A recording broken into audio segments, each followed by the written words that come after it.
Welcome back into Content Meta. So, where do we begin with this episode right here? Man, this is one of those episodes where you kind of get the feeling like this should have happened years before. But I guess the biggest thing for us to do right now is just be happy that it's happening right now.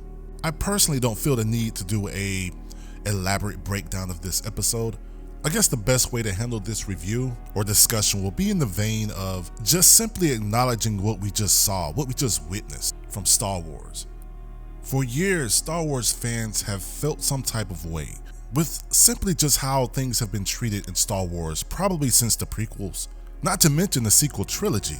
I don't think we need to have a lengthy discussion about how that's all played out. So, I think the genius of this moment that maybe a lot of people might not be focusing on is how this played out on a platform exclusively for Star Wars.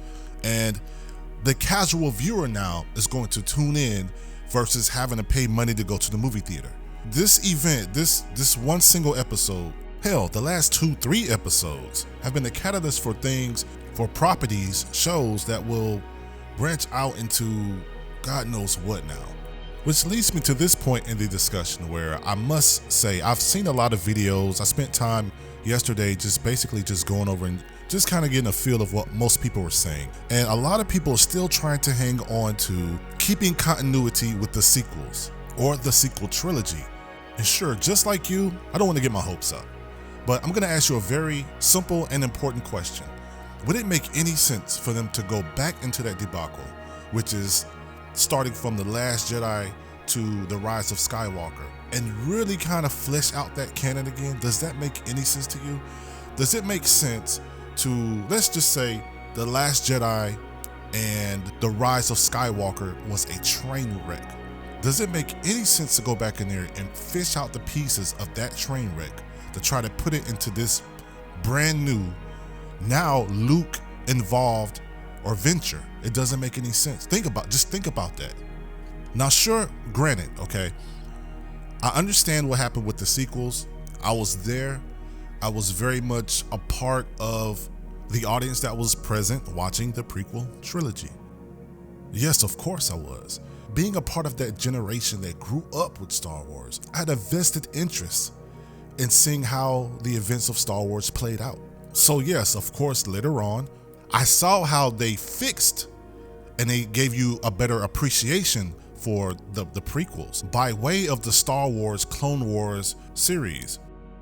Our main character, if Anakin was who we thought he was, right? And we knew how that character was going to play out. You know, Anakin had his heyday. He was a general in the Clone Wars. We knew all of his accolades. We knew everything that was Anakin.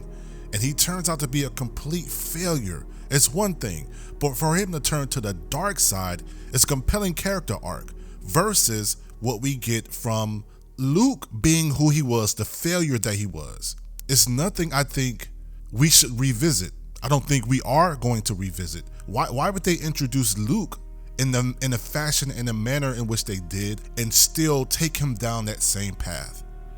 I mean, because if you really think about it, even though Anakin turned to the dark side, we have a slew of episodes showing just how gifted, proficient, just of a badass that Anakin was.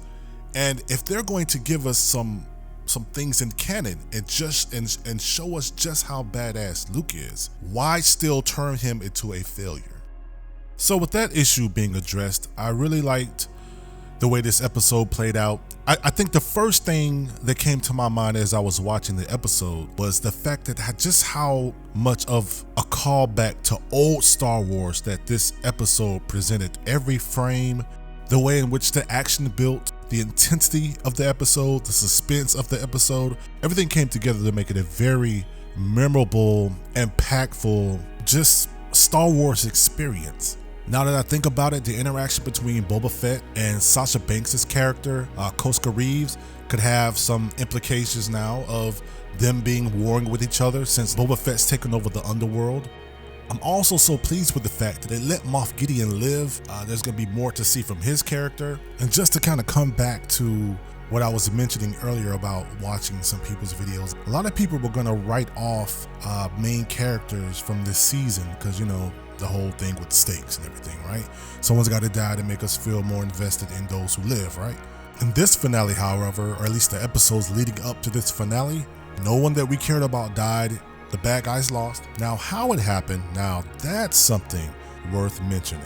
Up to this episode, the Dark Troopers were the looming element that we were going to have to deal with coming into this episode. We got a glimpse of them when they kidnapped Grogu, and we knew there was going to be a confrontation. We didn't know who was going to be the one who confronted them, though.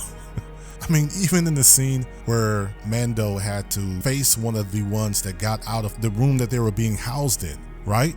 That one by itself was a problem. So you knew when they were all on the bridge and the Dark Troopers were coming in, and Moff Gideon is saying how they're all going to die except for him and Grogu. With the sheer number of the ones that were beating down the door, there was nothing any of them could do. So when I saw the X-Wing, man, in my mind, I said to myself, there's no way. As soon as the X-Wing docks, and then you see the robed figure walking down the hallway, I said, there's no way. Then I see the green saber. When I saw the green saber and the black glove, I was just like, oh my goodness! Oh my goodness! It is I cannot believe it! Now, mind you, we just had a scene where Mando and Moff Gideon fight. He beats him in combat. He tries to give the dark saber to Katan, and now this whole part of the show might be set up for later.